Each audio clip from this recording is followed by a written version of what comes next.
గురుభ్యో నమః. శ్రీమాత్రే నమః. అందరికీ నమస్కారం. ఈరోజు మనం నిజంగా జరిగిన అమ్మవారి కథ గురించి తెలుసుకుందాం. ఈ కథ వింటే మీ కష్టాలన్నీ తొలగిపోతాయి, అమ్మవారి అనుగ్రహం లభిస్తుంది. ఇది నిజానికి కథ కాదు, నిజంగా జరిగింది. చాలా ఆసక్తిగా ఉంటుంది. చివరి వరకు చూడండి.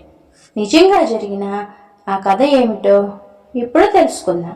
అప్పట్లో గాజులు షాప్కి వెళ్ళి కొనుక్కునేవారు కాదు.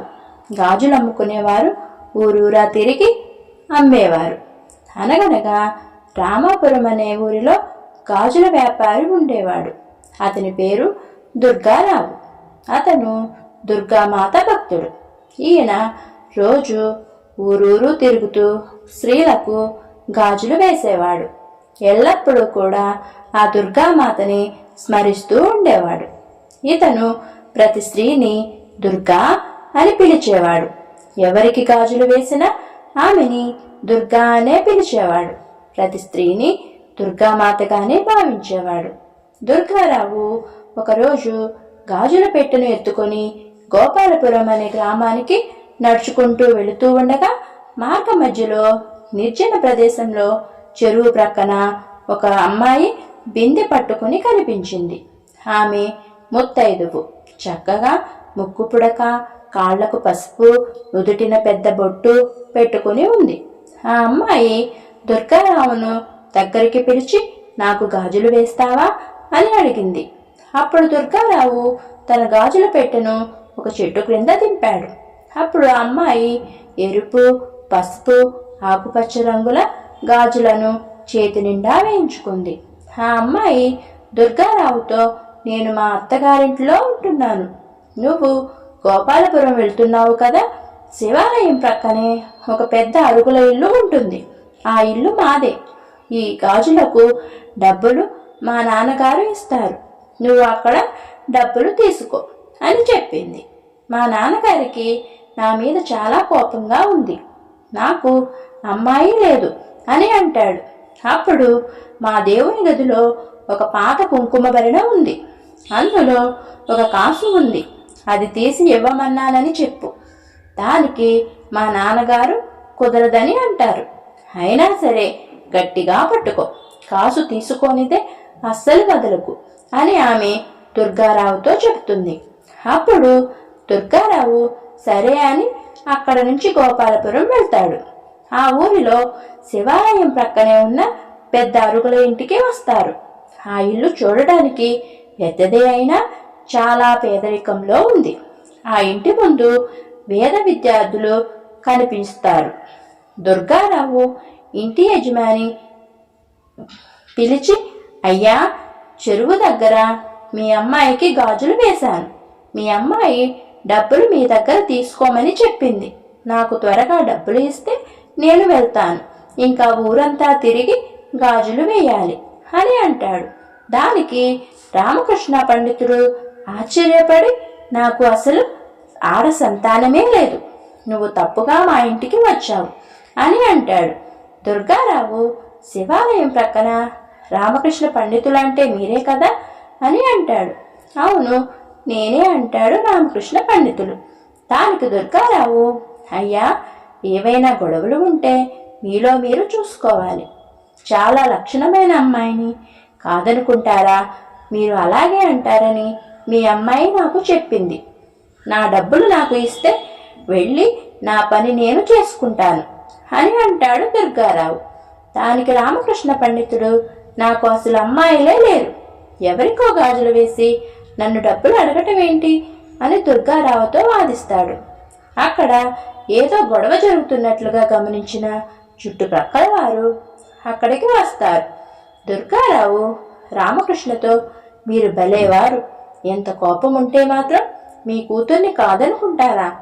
అమ్మాయి నాతో అక్కడే చెప్పింది మీరు ఇలా అంటారని. మా నాన్న దగ్గర నువ్వు ఖచ్చితంగా డబ్బులు తీసుకో అని మీ అమ్మాయి నాతో చెప్పింది. ఎట్టి పరిస్థితిలో కూడా డబ్బులు తీసుకోకుండా వెళ్ళవద్దు అని చెప్పింది. మీ పాత పూజ గదిలోని కుంకుమ భరిణలో కాసు ఉంటుందని నాతో చెప్పింది.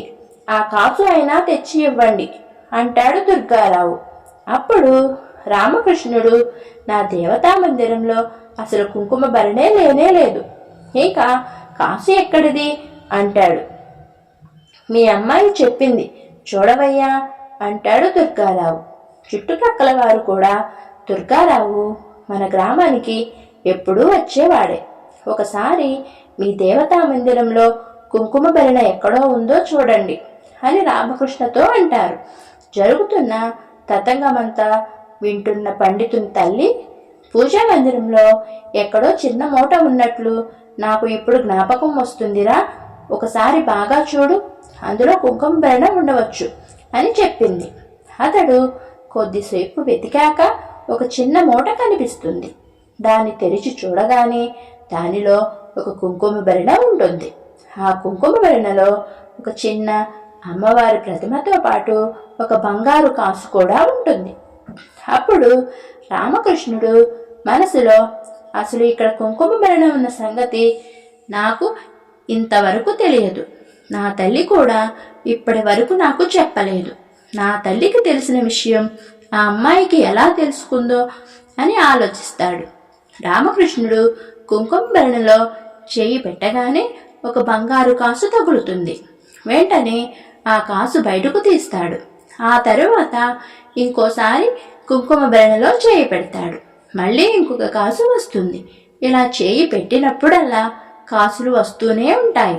రామకృష్ణుడు ఒక్కసారిగా ఆశ్చర్యానికి లోనవుతాడు.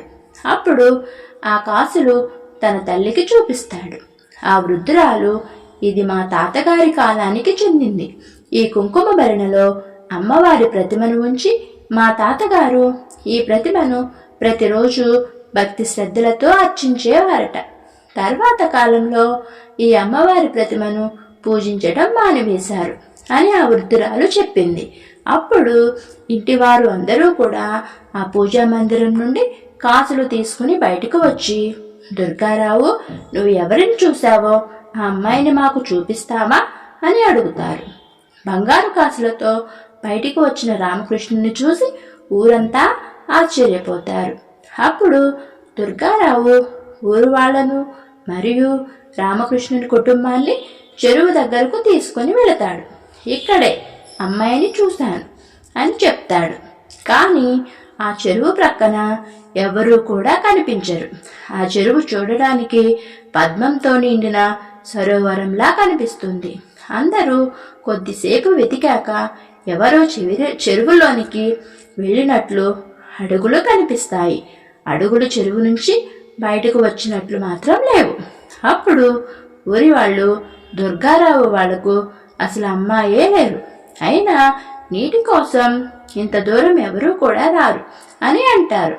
అప్పుడు దుర్గారావు, అమ్మా దుర్గమ్మ, వీళ్ళకి ఇప్పుడు ఆ అమ్మాయి కనబడితే తప్ప ఎవరూ కూడా నా మాట నమ్మరు. ఊరు వాళ్ళ దృష్టిలో నేను అబద్ధాల వాడిని అవుతాను అని బాధపడుతూ చెరువు వైపు చూస్తూ దుర్గామాత అని గట్టిగా మొరపెట్టుకుంటాడు. అప్పుడు చెరువులో నుండి 2 చేతులు బయటికి వస్తాయి. 2 చేతులకు ఎరుపు, పసుపు, ఆకుపచ్చ రంగు గాజులు కనిపిస్తాయి. దుర్గారావు ఈ దృశ్యాన్ని, అద్భుతమైన ఈ సన్నివేశాన్ని చూసి స్పృహ తప్పి పడిపోతాడు. ఈ సన్నివేశాన్నంతా ఊరంతా కూడా చూస్తుంది. ఊరంతా దుర్గామాతను మొక్కుతారు. అప్పుడు అందరూ చాలా సంవత్సరాలుగా నిక్షిప్తమై ఉన్న అమ్మవారిని పూజించడానికి ఆ దుర్గామాత స్వయంగా ఈ విధంగా అనుగ్రహించింది అని అనుకుంటారు. అప్పటి నుంచి రామకృష్ణుడి కుటుంబం భక్తి శ్రద్ధలతో అమ్మవారిని పూజించడం ప్రారంభించారు. ఆ కుటుంబం అమ్మవారి అనుగ్రహంతో సుఖ సంతోషాలతో సిరి సంపదలతో వర్ధిల్లింది. అమ్మవారు తనకు తాను పూజలు జరిపించుకోవడానికి ఇలా గాజులు అమ్మే అతనికి కనిపించిందని ఊరంతా భావిస్తారు. ఆ గాజులు అమ్మే వ్యాపారికే అమ్మవారు ఎందుకు కనిపించారంటే, ఆయన పెద్ద పెద్ద పూజలు హోమాలు ఏమీ చేయలేదు, కానీ ఎప్పుడూ దుర్గామాతనే తలుచుకుంటూ ఉండేవాడు. ప్రతి స్త్రీని దుర్గాదేవిగానే భావించేవాడు. ప్రతి స్త్రీని దుర్గా అని పిలిచేవాడు. దీన్ని బట్టి ఏమి అర్థమైంది? నిజమైన భక్తి కలిగిన వారికి అమ్మ సాక్షాత్కరిస్తుంది. అందుకని అందరూ ఆ అమ్మవారిని భక్తి శ్రద్ధలతో నియమనిష్టలతో పూజిస్తే ఆ దుర్గామాత కరుణించి మనకు సిరి సంపదలను కలుగజేస్తుంది. మీరంతా కూడా అమ్మవారి అనుగ్రహం పొందాలని కోరుకుంటున్నాను. మీకు గనక ఈ వీడియో నచ్చితే లైక్ చేసి సబ్స్క్రైబ్ చేయండి.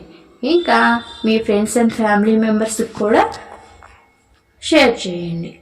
Thanks for